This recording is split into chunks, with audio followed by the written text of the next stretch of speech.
No, it hasn't made it. It's not been a problem, Brian. How much of a factor do you believe the trouble with the Bridgegate was a factor in you not getting picked for vice president? I'm sure it was a factor. How big?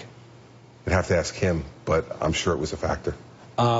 Is there anything you fear with former aides of yours taking the stand in the trial that's getting? Not a thing. I've been investigated by everybody for the last 3 years, including by this network.